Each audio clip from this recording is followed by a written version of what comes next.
जय श्री कृष्णा। बुढ़वा मंगलवार व्रत कथा। महाभारत काल के अनुसार भीम बहुत ही शक्तिशाली थे। युद्ध कौशल में निपुण थे। शक्तिशाली होने के कारण एक बार भीम अहंकार से भर गए। इस अहंकार को दूर करने के लिए बजरंगबली हनुमान ने एक लीला रची। जब भीम को यह सच्चाई पता चली तब उन्हें अपनी गलती का एहसास हुआ और हनुमान जी से उन्होंने क्षमा मांगी।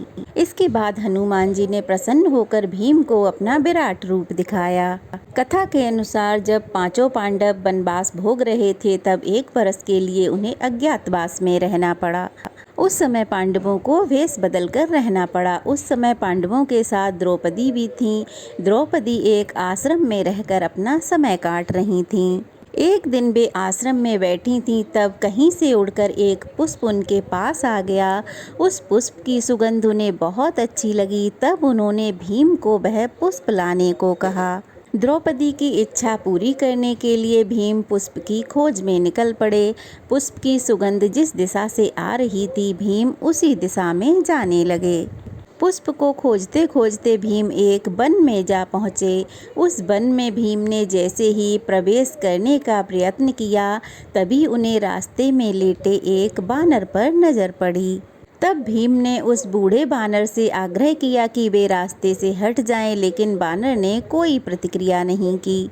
भीम ने फिर से बानर से हटने को कहा। तब बानर ने कहा कि वे बहुत बुजुर्ग हैं, कमज़ोर हैं, इसलिए हिल डुल नहीं सकते, तुम उन्हें नाग कर निकल जाओ। बानर की इस बात से भीम को क्रोध आ गया और वे अपनी शक्तियों के बारे में बानर को बताने लगे। भीम ने बानर को अपना परिचय दिया कि वे कुंती पुत्र हैं, पवन उनके पिता हैं और मैं हनुमान जी का भाई भी हूँ। यह सब सुनकर भी बानर पर कोई प्रभाव नहीं पड़ा तो भीम का क्रोध बढ़ने लगा। तब उन्होंने बानर से कहा कि वो उन्हें और अधिक क्रोध ना दिलाए, नहीं तो उन्हें परिणाम भुगतना पड़ेगा। तब बूढ़े बानर का रूप धारण किए हनुमान जी ने भीम से कहा कि अगर उन्हें बहुत अधिक जल्दी है तो वे उनकी पूंछ को हटाकर यहाँ से जा सकते हैं। भीम ने क्रोध में आकर उस बानर की पूंछ को हटाना चाहा, लेकिन वे उस पूंछ को हिला भी नहीं पाए। तब उन्हें आभास हुआ कि यह कोई साधारण बानर नहीं है। तभी भीम हाथ जोड़कर उनके सामने खड़े हो गए और उस बानर से उनका परिचय पूछा। तब उन्होंने बताया कि वे कोई और नहीं बल्कि हनुमान जी ही हैं। भीम अपने सामने हनुमान जी को देखकर चकित रह गए। भीम हाथ जोड़कर खड़े हो गए। तब हनुमान जी ने भीम को बताया कि आगे एक विशेष वन है, यह देवताओं का है और यह मनुष्यों के लिए सुरक्षित नहीं है, इसलिए उन्हें तुम्हारी रक्षा के लिए आना पड़ा। भीम को हनुमान जी ने उस पुष्प के बारे में बताया कि वहां से वह उस पुष्प को लेके जा सकते हैं। पुष्प लेने के बाद भीम ने हनुमान जी से कहा कि अब तुम यहाँ से जा सकते हो। भीम ने हनुमान जी से पुष्प लेने के बाद आज्ञा ली और उससे पहले अपनी एक इच्छा रखी।